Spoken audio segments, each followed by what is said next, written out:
आजकल के जो यंग बच्चे हैं, काफ़ियों को शौक होता है वेट लिफ्टिंग करने का और अपनी मसल्स को स्ट्रेंथन करने का। बट किसी-किसी केस में ये जो वेट लिफ्टिंग है, अगर ये प्रॉपर्ली ना की जाए या एक लिमिट से ज़्यादा बॉडी को अंडर स्ट्रेस डाल दें, तो ये दिक्कत कर जाती है। आज आपके साथ एक ऐसा ही केस शेयर करूंगा जिसमें एक एथलीट जो वेट लिफ्टिंग एक्सरसाइजेस करते थे अपनी मसल्स को स्ट्रेंथन करने के लिए, उनको आई के अंदर ब्लीडिंग हो गई।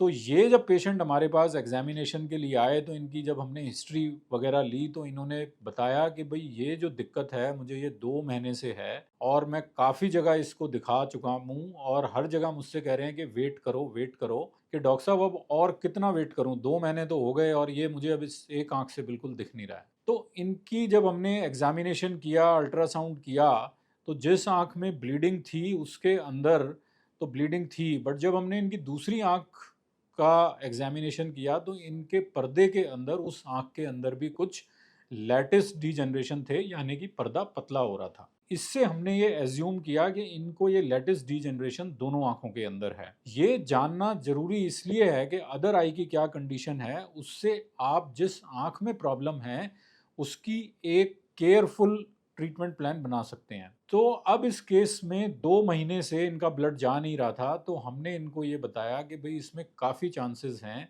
कि ये वेट लिफ्टिंग की वजह से आपकी आंख में ब्लीडिंग हुई हो या वेस्कुलाइटिस एक करके कंडीशन है उसकी वजह से ब्लीडिंग हुई हो। तो हमने इनको एडवाइस किया कि भाई आपको इसमें ऑपरेशन की ज़रूरत है इस ब्लड को क्लियर करने के लिए, उसके बाद ही इसमें एग्जैक्ट कारण पता लगेगा। बट ज़्यादातर चांसेस जिस टाइप का हीमरेज आपको आ रहा है ये है कि इसमें वेट लिफ्टिंग की वजह से ये ब्लीडिंग हुई है।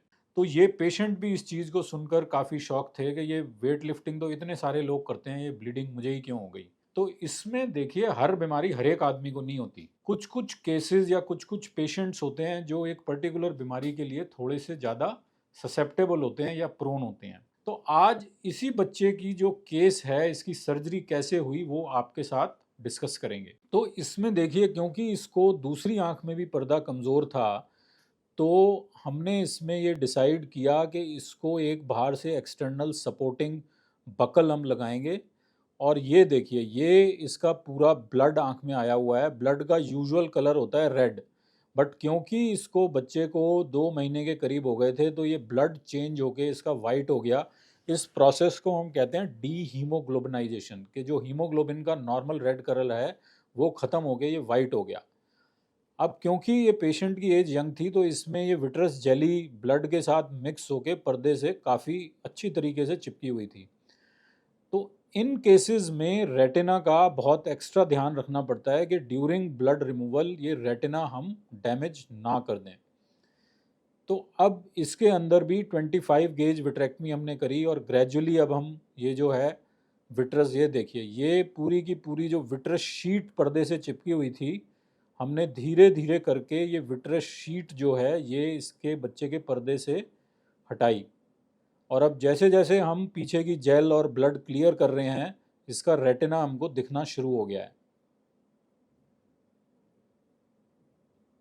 तो ये कटर की मदद से हम इनका सारा जो विट्रस जेल के अंदर ब्लड है वो क्लियर कर रहे हैं। अब ये देखिए एकदम पूरा ये ब्लड जो है धीरे धीरे करके क्लीन। अब यहाँ देखिए आप, यहाँ पर ये एक पर्दे में सुराख है जो हमें आइडिया लगा दूसरी आंख देखकर कि इनके इस आंख के अंदर भी कोई प्रॉब्लम हो सकती है, जिसकी वजह से हमने सिलिकॉन बैंड लगाया था।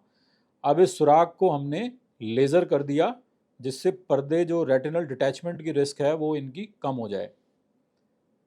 अब फाइनली जो बकल हमने लगाया था उसको हम टाई कर रहे हैं और ये बकल हमने टाई कर दिया जिससे जो पर्दा इनका पीछे से डैमेज है, जो होल्स बने हुए हैं, उसको एक सपोर्ट मिल जाए।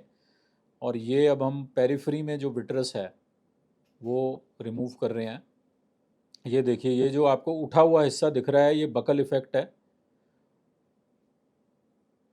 और ये ब्लड जो आया इनका वो एक पर्दे की लेयर होती है, इंटरनल लिमिटिंग मेम्ब्रेन, वहाँ से ये ब्लड लीक होना शुरू हुआ। ये टिपिकल वेट लिफ्टिंग के अंदर वल्सल्वा की वजह से होता है।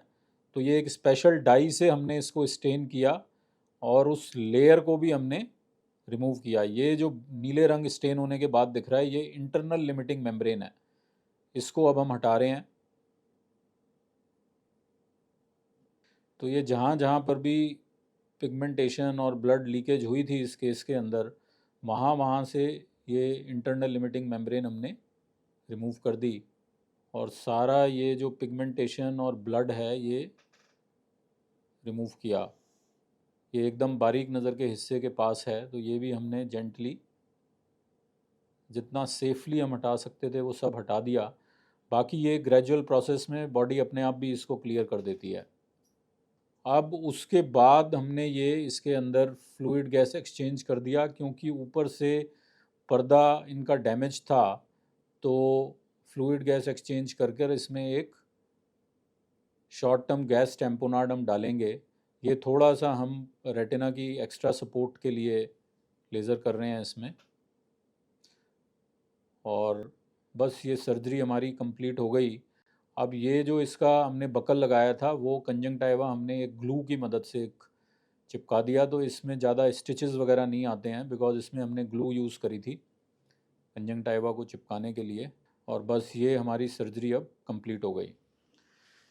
तो देखिए, इसमें ये वेट लिफ्टिंग से इसमें प्रॉब्लम हुई पेशेंट को, बट ये एक होता है वल्सलवा रेटिनोपैथी इसको हम बोलते हैं, जिसमें आम तौर पर पर्दे के ऊपर ब्लड आ जाता है, और ये उन केसेस में आता है जहाँ पर पेशेंट को अपनी ब्रेथ होल्ड करनी पड़ती है, सांस रोकनी पड़ती है कुछ भी हैवी काम करने के लिए।